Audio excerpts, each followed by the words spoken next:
Hello, my dear students. So, very rarely do I get to do this, is to record and update video. Most of the times, our guidelines don't really change too much, but we have been lucky to get a major update in the CPR guidelines, which are published every 5 years. So, we get a smaller update every year where there are certain tweaks which are based on the evidence. But yes, a major update comes every 5 years, and 2020 update got a lot of new things, and so is 2025. But let me tell you, apart from the fact that there's a major update in the chain of survival and the management of foreign body obstruction for an adult and a child. Apart from that, more or less, this update is more about the regulatory guidelines, and it is more about how you simplify the approach towards resuscitation. What is the evidence that they use? So I'm going to discuss the update in two parts. I'm going to start the discussion with giving you an overview. So even if you have less time, suppose you're nearing your exams, you can watch this first 10 minutes of the video only, just to get an idea as to what exactly is the change. And so it helps you formulate an answer when it comes in your final exam, or they ask you in Viva, can you enumerate us the updates in the 2025 guidelines? And then I'm going to go into the discussion where I'm going to discuss in great detail what are the minor tweaks that they have done, and what are the things and what is the thought process behind that thing, right? So let me first take you through the review of the updates. So the first update is the chain of survival, and before this, in 2020, we had multiple chains of survival: adult versus pediatric, outside hospital cardiac arrest versus in hospital cardiac arrest. But yes, there was the sixth link that was added, that was the recovery. So it is still there. But now what they have done is they have clubbed all the chain of survival into one common chain of survival. And I'm pretty sure the reason must be purely regulatory, that multiple chains of survival creates confusion in the mind. And CPR guidelines have always been about the ease with which you can remember and do stuff, especially for layman. And chain of survival is the broad set of guidelines that everybody has to follow, that starts with BLS, activation of emergency response system, high quality CPR, AED, defibrillation, then calling the advanced resuscitation team and shifting to the hospital for post cardiac arrest. Okay, all right. So what they have done is now they have a common chain of survival, which is the original adult chain of survival that starts with activation of emergency response system, followed by activation of emergency response system and calling for help, followed by high quality CPR, followed by AED, that is defibrillation, followed by advanced resuscitation, followed by post cardiac arrest care, and then recovery. And they have added a word survivorship along with recovery. Now what they have done is they have expanded the scope of newborn chain of survival, and now there are 7 links. So what they have done is they have started from the prenatal conception, the preconception period, to the post conception taking care. So they have added a link and made it a 7 link chain of survival, that is for newborn chain of survival, that starts with prevention to follow up. All right, so this is the major change. So now it has been made more relaxed, so you need to only remember one chain of survival that will be applicable to all age groups except neonate. Second is terminology, and this is I told you, this is more based on what happens while we are discussing things. So it's more of regulatory thing. There is always a confusion between breath and ventilation. So they don't know what is the meaning of rescue breath. So now they have made it very clear. If I say breath, that means what I am giving to the patient, that is a manual breath. That can be either mouth to mouth, mouth to face mask, or mouth to an interface. But if it is using a ventilator, then it is a mechanical ventilated breath. So that is a ventilation. So breath is what I can give, ventilation is what machine will give. Then there was this confusion, or there was this what kind of thought process, that when you say bystander, when you are talking about BLS, basic life support, so when you say bystander, then he appears to be a passive person who is not doing anything but just standing by the side of the patient. So you say bystander. But now they have changed it to lay rescuer. Now, lay rescuer kind of tells you that he is somebody who is not trained, so not a medical staff, but he is actively involved in the rescue. So now for BLS, you don't say bystander CPR or you don't say bystander resuscitation, you say lay rescuer. Then there was a confusion between what is ROC, return of circulation, versus ROSC, return of spontaneous circulation. So again, the word spontaneous becomes very important. ROC is when you have mechanically restored circulation. Let's say you used an ECMO. So when you used an ECMO and then the circulation came back, you call it ROC. But when you did a CPR, you defibrillated the patient and then you got the circulation back, it is without a mechanically restoring device. So it is called as ROSC. So ROSC is when you use a defib to get the patient back. So what we discuss is always ROSC, because we rarely discuss the part of advanced cardiac life support which is done in an ICU and putting the patient on ECMO. So when we talk about CPR, we say ROSC, and whenever somebody says what is the difference between ROC and ROSC, you say, sir, when there is a mechanical restoration of circulation, you call it ROC. When it is spontaneous circulation that is restored using either chest compression, defibrillation, then you call it ROSC, right? Then a major policy update is public naloxone use.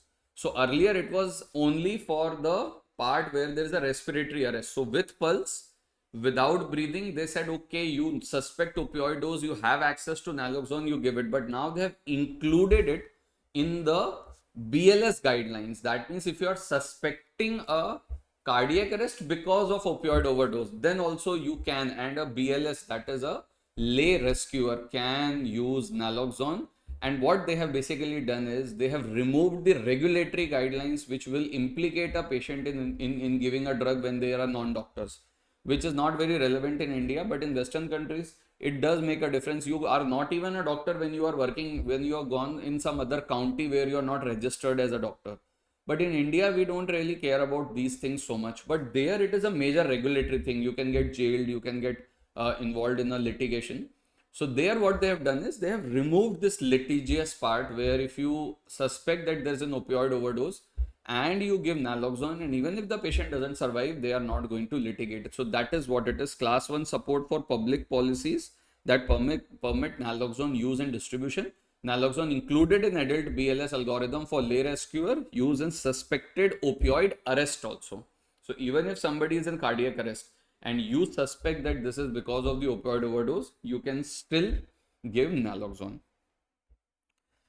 Next is telecommunicator or dispatcher CPR. So earlier it was dispatch recognition recommended. Many systems were variable, but now they have better, stronger evidence that it is telecommunicator recognition and compression only instruction, which is very, very effective. So that is also the next part of the update, that on scene resuscitation is preferred over early transport and doing it in a hospital, so you don't waste this precious time. So when there is a telecommunicator or a dispatcher who is giving instructions, they actually give instructions to perform CPR, especially the chest compressions in adult, rather than telling that, okay, get him in a cab or get him in an ambulance and get him to the hospital and you do early CPR in the hospital. So it has been shown that the telecommunicator or a dispatcher CPR is preferred over a early transport outside hospital cardiac arrest. So recommended is ongoing resuscitation on scene in most cases rather than routine early transport. Recommends training for on scene termination and family notification. So that has also been included, that if you find a patient who is collapsed and you reach there and there is the body has started to become cold and there is visible rigor mortis and everything, then you kind of terminate the CPR or you don't do the CPR and you start notifying the family then and there. Then cardiac arrest centers. So earlier there was stronger support in prior guidance for regional centers, but this recommendation has been downgraded after an RCT didn't support the routine transport to recognized centers, uncertainty about defining centers. So they're like, if you make some cardiac arrest centers where, exclusively the cardiac arrest victims can go and they can, just get treated. So they have downgraded the evidence. It is not very useful, and the RCTs have shown that it doesn't really make a difference in the mortality or morbidity. ECPR, which is extracorporeal CPR. In 2020, there was still growing evidence but limited guidance on the system of care. But new system of care guidance for ECPR, that is patient selection, cannulation, regionalization, intra-arrest transport, acknowledges resource limits and evolving evidence. So now they are working towards ECPR, and they are considering the efficacy as well as the future of ECPR, that is extracorporeal CPR, that is basically putting the patient on the ECMO. Organ donation after arrest, less explicit in 2020 update, but here now there is a class 1 evidence where institutions should develop system of care, SOC system of care, to evaluate potential organ donation after cardiac arrest when likelihood of unfavorable outcomes. So it is a part of now your post cardiac arrest care, where you have revived the patient, or even if you haven't revived the patient, then you consider counseling the patient for organ donation. Then survivorship and rehabilitation, it is recognized but less prescriptive in 2020. New recommended class of recommendation 2A to create a system of care spanning patient, outpatient, rehab and follow-up to address disabilities and recovery.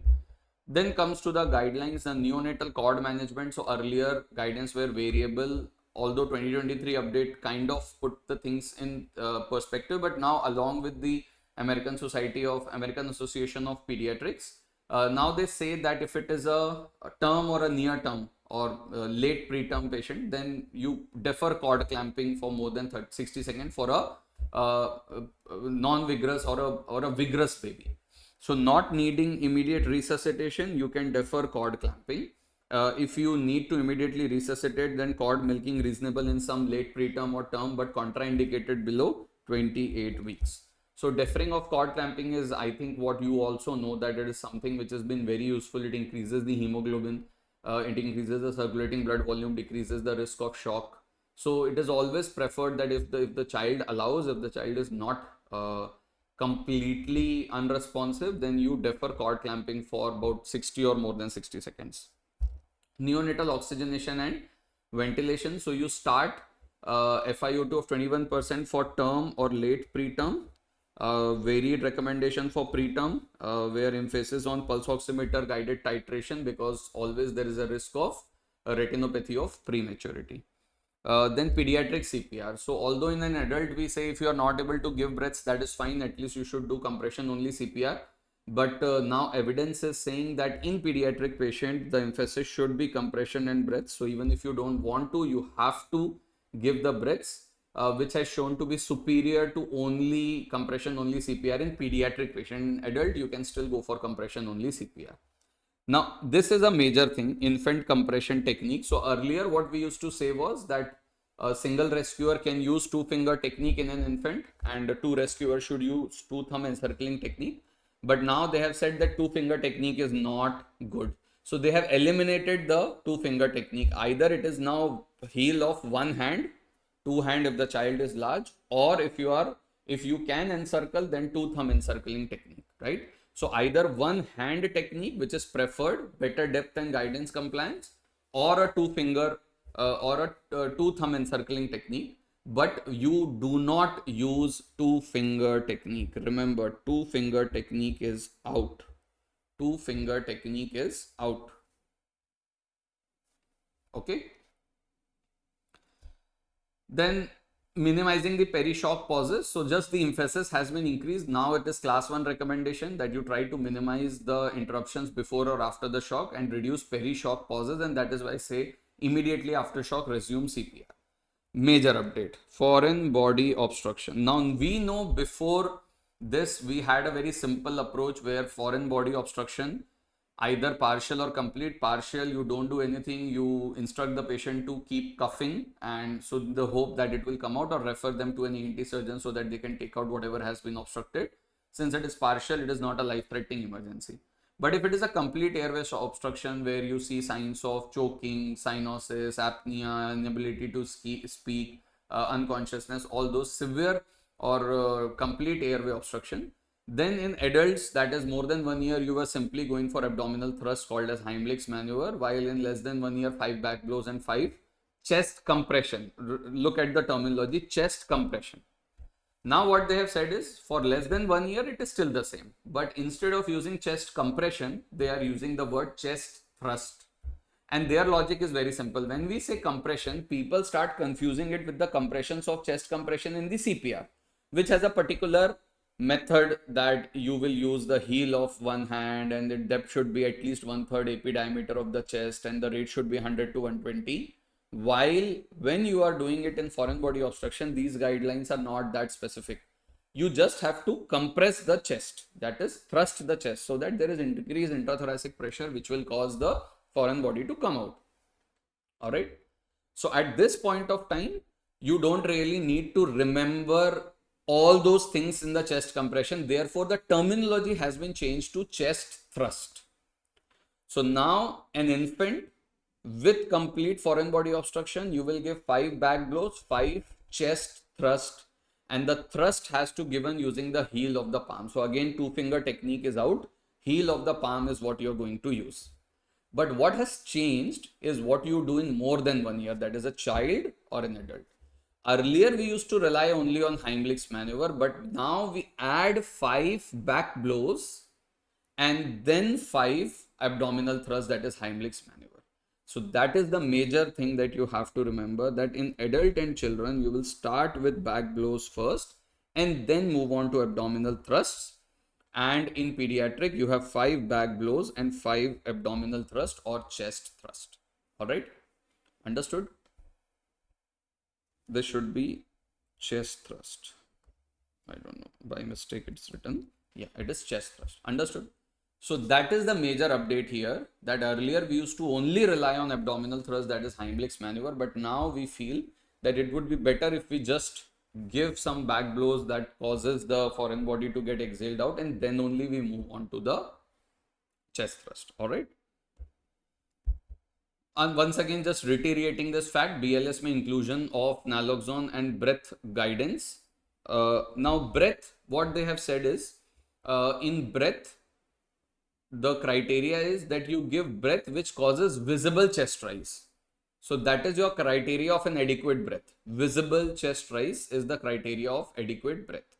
Now CPR feedback devices and mechanical CPR. So again, real-time feedback devices are recommended, which improves the manual CPR. But mechanical CPR is not routinely recommended. It has no outcome advantages, and therefore it is to be used only in very specific circumstances. All right. Adult cardioversion, adult ALS में what is the update, that when you cardiovert somebody with AF and flutter, that is fibrillation and flutter, then earlier it used to be a step up energy strategy. So you start with about 100 to 120 joule and then you step up. But now it is recommending that you start with 200 joule for unstable AF or atrial flutter.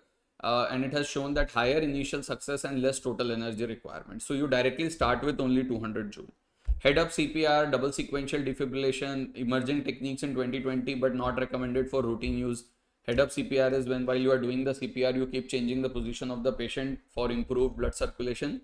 Has not been recommended. Double sequential defibrillation is when you give multiple defibrillations in tandem, and it has been shown to have no benefit, and there is insufficient evidence to say that you can give double sequential defibrillation. Pregnancy cardiac arrest, so perimortem cesarean section concept present, which is 4 to 5 minute rule, and it has been again emphasized that you need manual left uterine displacement when fundal height is about umbilicus or more than umbilicus. Always prioritize the airway. Resuscitative delivery completed by 5 minutes. Special circumstances, that is poisoning and ECLS. So focused update exists in 2023 toxicology. Here expanded recommendation for extracorporeal support in selected poisonings and reversible etiologies, and many new pediatric specific additional across specific circumstances. An entire chapter on ethics and equity has been added, which works on the ethics of the CPR, which is based on the general principlism of ethics, that is autonomy, dignity, justice, and reasonable care. When to prognosticate, how to prognosticate, withdrawal of decision, and cultural factors and equity has to come into the play. All right. So this is the first 20 minutes of the discussion, which is the quick overview of what has changed. Now I'm going to dive down into the details of everything, and this will, if at all there is an update that comes for a 10 mark, 15 mark, 20 mark question in your theory exam, then you can probably write most of what we are writing here. So this is 2025 AHA, American Heart Association guidelines for CPR and ECC, which is emergency cardiac care. And 2025 represents a major update across all age groups. That is adult, pediatric, and neonatal life support. There is systems of care that has been introduced, which are the broad set of guidelines for the hospitals to manage any emergency situation. There is resuscitation education and resuscitation ethics. And ethics has been added as a new chapter for the first time in these guidelines. The purpose is to provide evidence-based practical recommendations for clinicians and instructors involving in CPR and ECC. These guidelines synthesize global evidence through ILCOR, and this is the word that if you use in your answers, it will have a great impact. That will tell the examiner that yes, you have read the guidelines, because it is the International Liaison Committee on Resuscitation. And basically when they started, then it was more of an American Heart Association, but they realized that a lot of other specialties are also involved in the resuscitation. So they started talking to different societies, obstetric society, pediatric society, neonatal society, critical care society, and they started integrating everything, and they made an international liaison committee which liaises with everybody and tries to get a common consensus on the resuscitation. And so this evidence has a framework of total of 760 recommendations under the categories of class of recommendations and level of evidence. Class of recommendation is what is the recommendation, whether you strongly recommend it, moderate or weak benefit or no benefit, which is class 1, 2, 3. And level of evidence is what is the reason, what is the evidence that you are using. So large clinical control trials will have the level of evidence as level A, and then B, A, B, C. So all those things. So strongly recommended are 233 of the total recommendations. Moderate or weak is 461. Though benefit or harm is 76. But what you have to understand is only 11 of these 760 recommendation are level A evidence. That is, which are based on multiple RCT and are very robust, which reflects the inherent difficulty of conducting randomized control trials in cardiac arrest. It's not easy to create a randomized control trial. So although recommendation, class 1 recommendations are 233, but the level of evidence for those 233 recommendations are only 11, which are based on RCTs.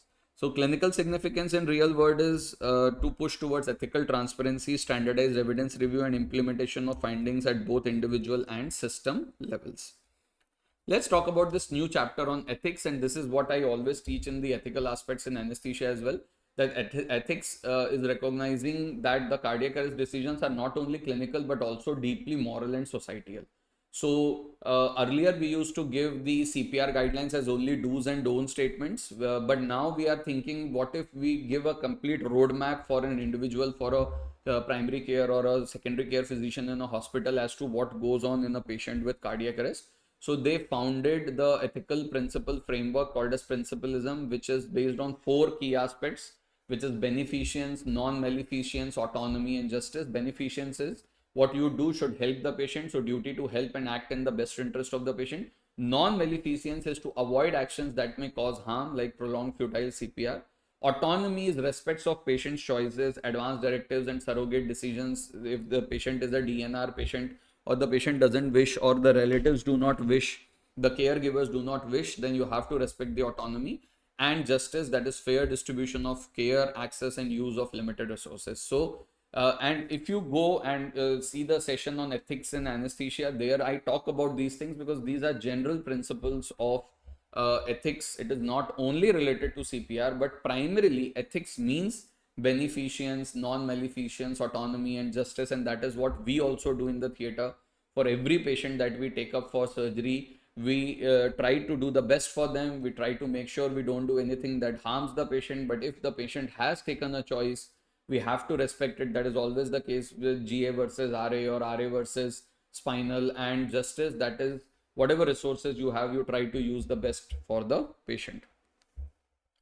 Now then, a lot of PSM side type of stuff, like striving for equitable health, that is recognizes the system inequalities And what they have found is that race, socioeconomic status, access disparities after cardiac arrest, it is a lot to do with which patients are actually receiving resuscitation and which patients have access to healthcare. So it calls for institutional responsibility to correct these inequalities in access to CPR training, emergency response, and post cardiac arrest care. There are a lot of ethical decisions to make in resuscitation. Default approach is to initiate CPR unless. Now the ethics have been introduced. Can you make a choice in which patient you don't want to do CPR? Yes. Obvious irreversible death. The patient has a rigor, decapitation, dependent livability, risk of serious harm to the provider. So in COVID, we realized this thing that if there is a suspected COVID induced arrest, then you don't want to get COVID. So in that case, you might choose that if you don't have a PPE, you might abandon the resuscitative efforts and valid advance directive declining CPR. So if there is a DNR orders, that is do not resuscitate orders, you kind of respect it. Shared decision making is always a priority. You explain the current medical condition, outcome, outline the medical options and possible outcomes, understand patient's goal, beliefs, value, recommend options consistent with these, and support and document the decision. Practical aspect for anesthesiologists: always check for portable orders for life-sustaining treatment before elective or high-risk procedure. What is this? Portable orders for life-sustaining treatment. That suppose somebody decides that I'm going to go for a Whipple surgery, but he says that if at all I start bleeding and I'm not doing good, then don't keep on resuscitating, don't put me in ICU, don't put me on ventilator for a long time, just terminate the resuscitative efforts. I have already kind of made the decision that this is the last attempt that I am taking. So before you take up a case for a surgery, you have to know what is the portable orders that have been given for the life sustaining treatment, and you have to respect it. Termination of resuscitation has a very universal guideline now. Usually there are institutional protocols, but there are general protocol for termination of resuscitation that we will discuss again in post cardiac arrest care that prevents moral distress and inconsistent decisions. Additional ethical considerations are always research in resuscitation, which is now allowed under strict institutional review, board oversight, and exceptions to consent. Moral distress to the providers, recognized as a real occupational hazard. So institutions should provide support and debriefing. Family presence during CPR, which has now been introduced, it improves family outcomes supported if done safely and logistically possible. Crisis standards of care. So during pandemics or disasters, aim for equitable resource allocation, and ECPR, that is extracorporeal CPR, and organ donations must be handled ethically. Organ donation discussions must not influence resuscitative decisions, which is something that you have to take care. ऐसा नहीं होना चाहिए कि आपके दिमाग में organ donation, so you are unnecessarily delaying or not doing proper resuscitation so that the victim becomes an organ donation candidate. All right. Now they introduce the concept of systems of care, which is based on the fact that survival after cardiac arrest is not a single act, it is a product of a system. And that is why this system of care has been introduced, which includes the personnel who are involved, the quality improvement, equipment and resources, information, policies, and procedures and environment of care. So it's more of PSM stuff, but these are the systems that the hospital and the healthcare providers have to place so that they can effectively improve the mortality as well as the morbidity of a cardiac arrest victim. So it is not only, and they have always maintained this thing, that it is not only important that you revive the heart, but it is also very important that the patient should have a certain quality of life after resuscitation. What if you revive the heart but the brain is dead? Then they become vegetative state coma, and that is not something which you can call as a effective resuscitation. So the idea is that you don't just treat cardiac arrest as a heart problem, but you see as a patient in general. Let's talk about the chain of survival, and of course it has made our job pretty easy. Now there is in-hospital cardiac arrest and outside hospital cardiac arrest. For that, all of that has a common chain of survival, that is recognition and early. Okay, this is old. This prevention and preparedness has been removed. So now we have early recognition and activation, high quality CPR, defib, advanced resuscitation, post cardiac arrest care and recovery. This is now adult chain of survival. Adult or pediatric in IHCA, OHCA, start emergency activation and recognition, high quality CPR, defib, advanced resuscitation, post cardiac arrest care and recovery and survivorship. Okay. This link, which was preparedness and prevention, which was a part of IHCA earlier, has been removed. Okay. So does it mean that they don't want us to prevent cardiac arrest in an IHCA? No. They are just saying that, okay, you have to put the emphasis on prevention, but as a protocol, that what we put on the for the world out there, we want it to be something that people can remember easily, and that is why they have removed it. Okay. If the patient is reported as unconscious and not breathing normally, this is a TCPR guidelines. TCPR is when you inform, that is telecommunicator CPR instructions should be initiated without delay. And this method is called as no-go mnemonic for initiation of bystander. Now we don't use the word bystander. Surprisingly, they have written bystander here in the 2025. This is directly from the update that I've copied. It should be lay rescuer CPR. So road to recognition and resuscitation. That was the paper that was written.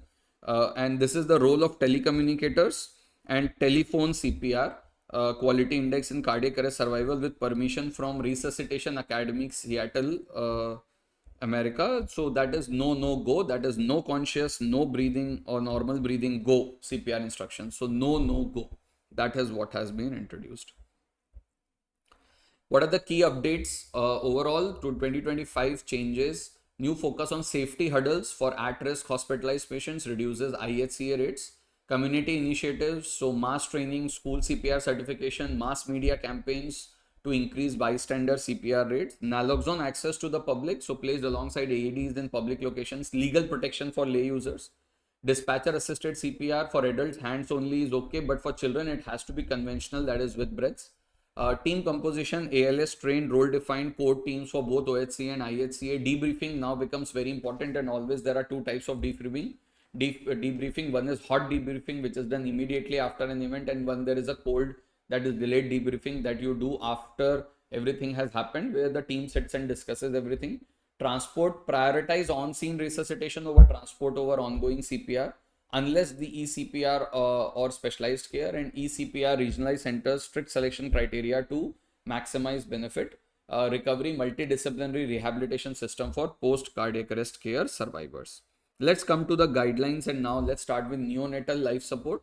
So first few minutes of birth are highest risk period. 1 in 10 newborn need assistance. Now the neonatal chain of survival includes 7 links. So that is one thing that you have to remember, 7 links, which starts with prevention. So that is prevention a lot before, when the child is still under conception, then when it happens, recognition and activation, then initial steps. And initial steps is what the pediatrician does the moment the baby is delivered, then ventilation, then advanced resuscitation, then postnatal care, and then recovery. So that is the extra thing from prevention to recovery. Everything has been included in the chain of survival for a neonate. What are the key updates? Deferred cord clamping, that is now standard for term and preterm neonates, which improves hemoglobin and iron stores. So deferred the cord clamping for equal to or more than 60 seconds. Cord milking may be reasonable in non-vigorous term or late preterm infants. Effective ventilation is the priority in neonatal resuscitation. Remember, chest compressions is not your big priority. What is the priority is effective ventilation, which has to be 30 to 60 per minute, adequate chest rise, keeping the peak inflation pressures 20 to 30 centimeters of water with adjustment of peak inflation pressures to provide effective ventilation. And now what they have introduced is you can use LMA to intubate, and you can even you can use video laryngoscope to intubate, or even use LMA as an alternative if your intubation fails. Oxygen therapy you advise is early pulse oximetry, less than 32 weeks gestational age, initial FiO2 between 30 to 100%, titrate to SpO2 targets, and chest compression lower third of sternum, change compressor every 2 to 5 minutes to maintain quality in neonate also. This hasn't changed, but I'm just putting it out here for our discussion. That is, you start with antenatal counseling, team briefing, equipment check, then birth happens, initial cord management plan. If the child is, if the neonate is term gestation, good tone, breathing kind, yes. So skin to skin care with routine manual maintain temperature, evaluate. If no, then warm and maintain normal temperature, dry and position, stimulate and clear the airway. Is there apnea or gasping, heart rate less than 100? If no, then labored breathing or persistent cyanosis? Yes. Pulse oximeter, consider oxygen if needed, consider CPAP. Post-resuscitation care, communicate with family and team briefing. But if there is apnea or gasping or heart rate is less than 100, then you ventilate. Pulse oximeter, consider cardiac monitor. Heart rate still less than 100, again, better ventilation. So ventilation corrective steps, consider intubation or LMA. Cardiac monitor, again heart rate less than 60, then you will intubate, you will start chest compression, coordinate 3:1. Here it is 3 compressions followed by 1 breath with ventilation, 100% oxygen, and consider a umbilical vein catheterization or intraosseous access. Still heart rate less than 60, you will give umbilical vein or intraosseous epinephrine every 3 to 5 minutes. If heart rate less than 60, then consider hypovolemia and consider pneumothorax. Your target oxygen saturation, first 2 minutes 65 to 70%, 3 minutes 70-75, 4 minutes. After 10 minutes only you can consider your target to be 85 to 90%. So this is just something that we discuss all the time, just an overview. Let's start with what are the changes in pediatric basic life support. I'm here only to discuss the updates, right? So we are only looking at the changes. I'm sure you are with me. It is not overwhelming. Sometimes what happens is these guidelines, they just keep on writing a lot of stuff repeatedly, and that is why you only need to pick up the key aspects of everything, because otherwise these guidelines are huge, about 100-120 pages of these guidelines. But I feel that they have to tell everything what they are doing. They have to give evidence of what they are saying. So they keep on writing. We have to pick up what they are saying as gospel of truth and just follow it in practice as well as in the exam. All right.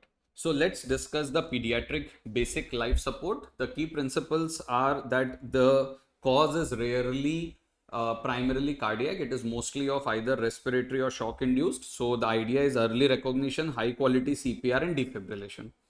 Update: pauses in CPR should be less than 10 seconds to improve ROSC, which is something that has been emphasized more than the previous guidelines. The technique, you have discontinued the 2-finger technique, something that you have to remember, and now either heel of one hand or 2-thumb encircling technique. So that is one update that you have to remember. All right.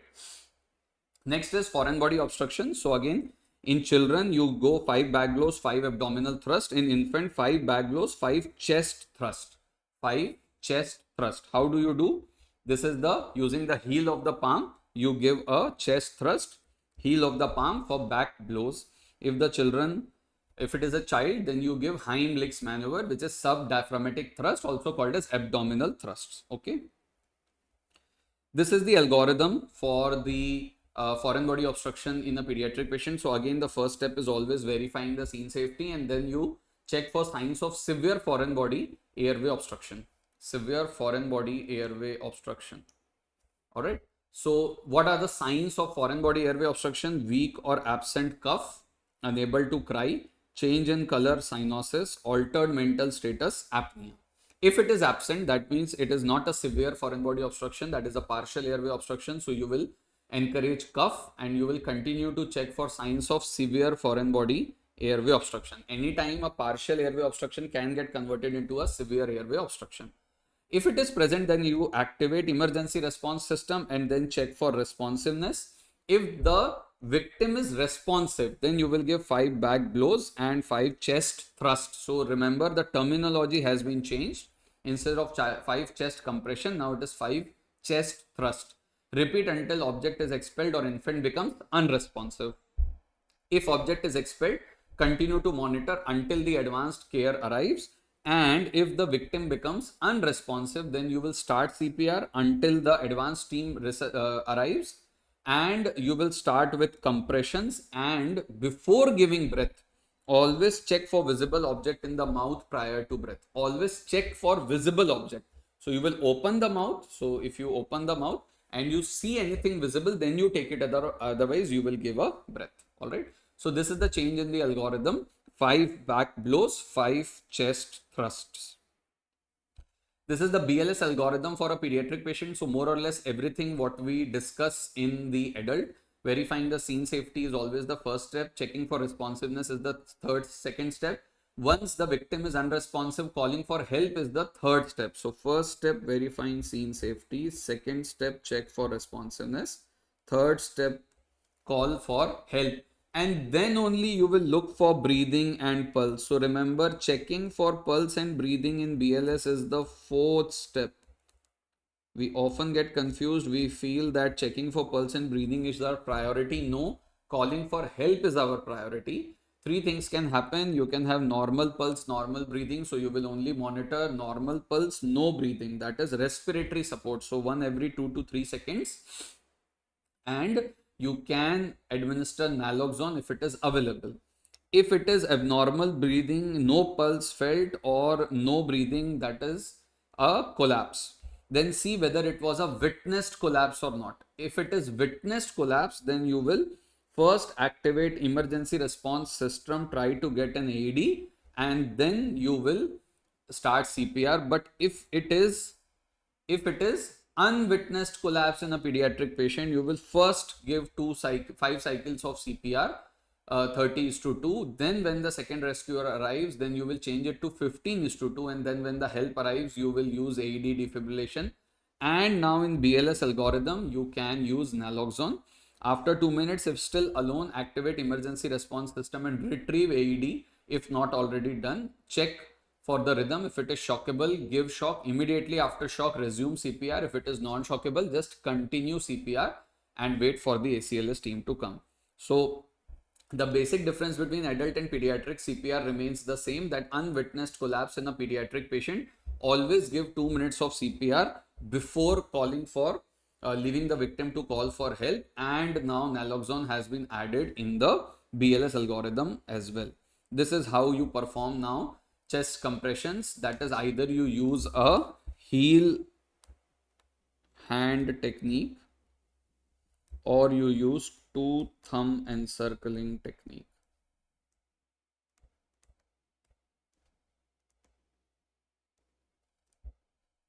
Two thumb encircling technique.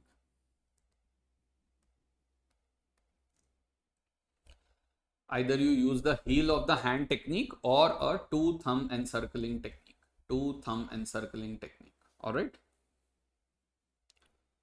What are the changes in the PALS, that is pediatric advanced life support? So epinephrine has to be done as soon as possible, within 3 minutes, less than 3 minutes, in non-shockable rhythm, which improves survival. Monitoring during CPR, you use ETCO2 as a quality marker, but not as a sole indicator for stopping CPR.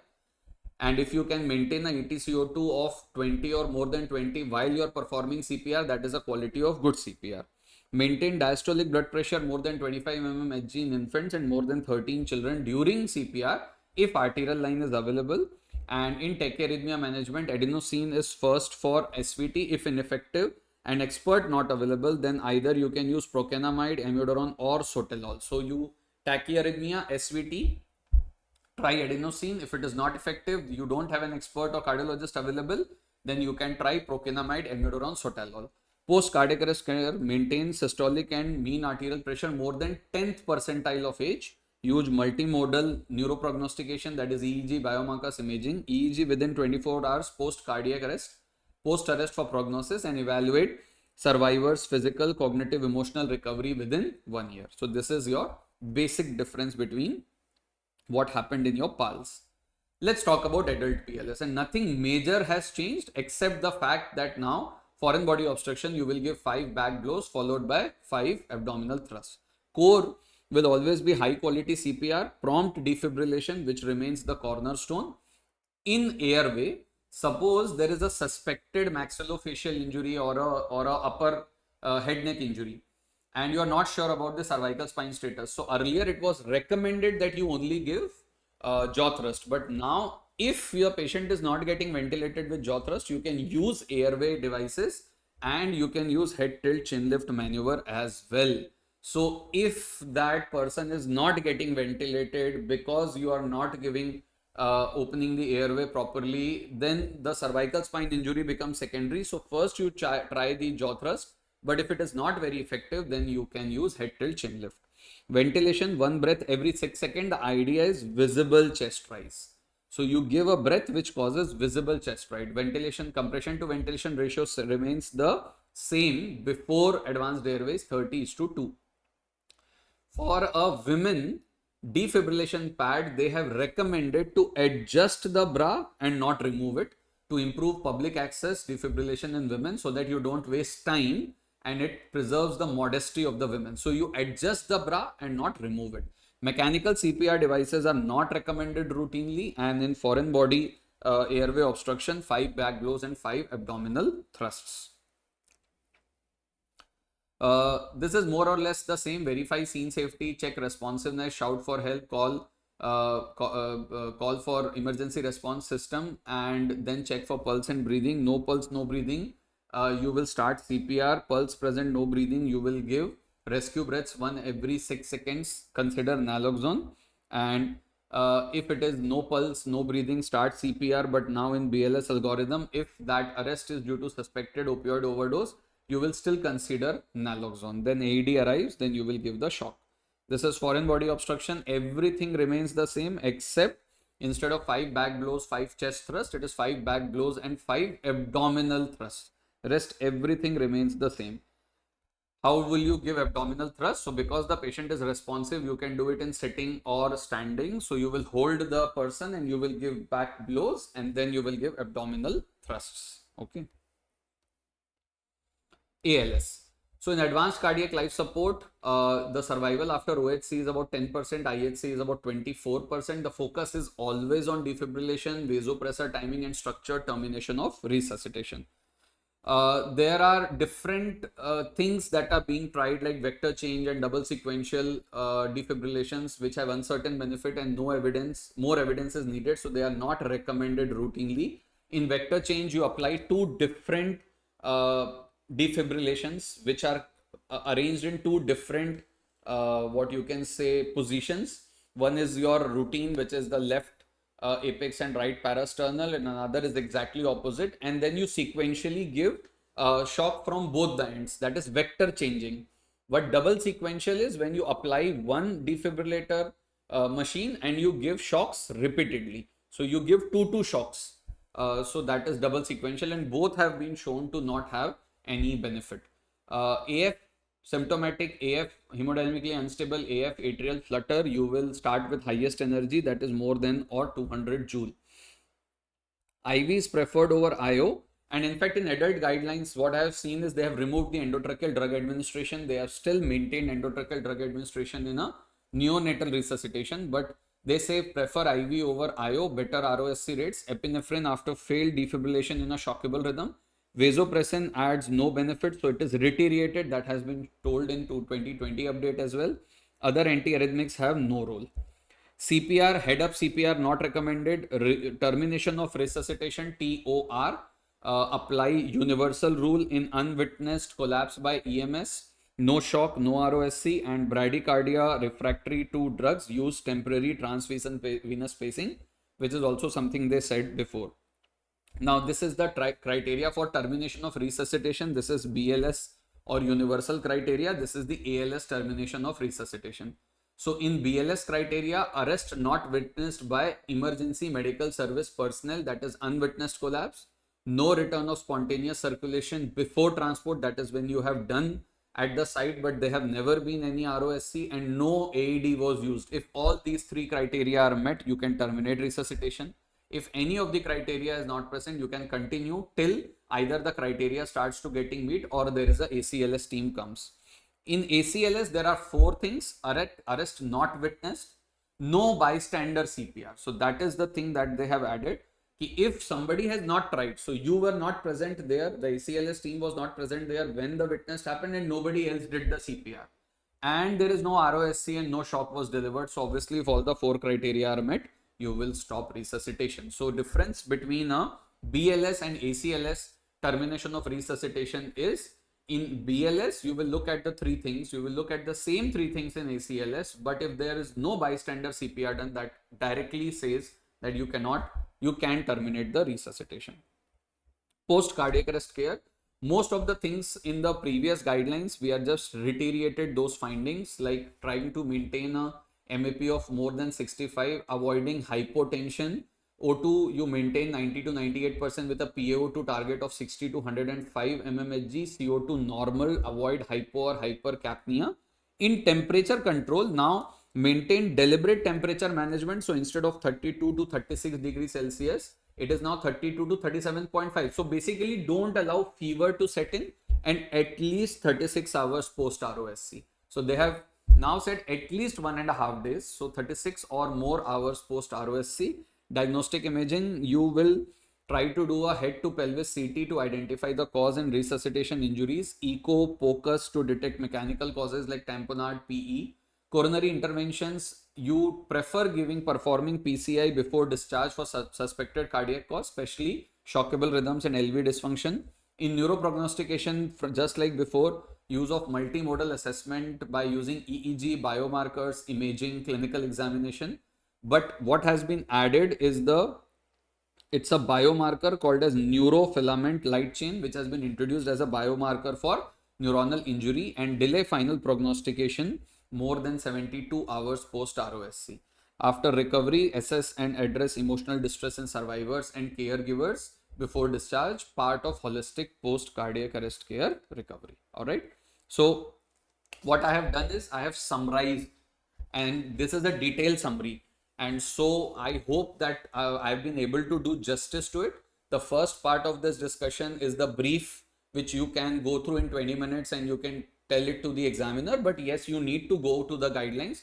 I will also put up the guidelines on the WhatsApp group that we have, so that you can go on and read the summary of the highlights. And I hope now this is making you relax. There's nothing much that has changed, but what has been changed, we have tried to put it on paper. All right. So thank you so much and good night. Bye.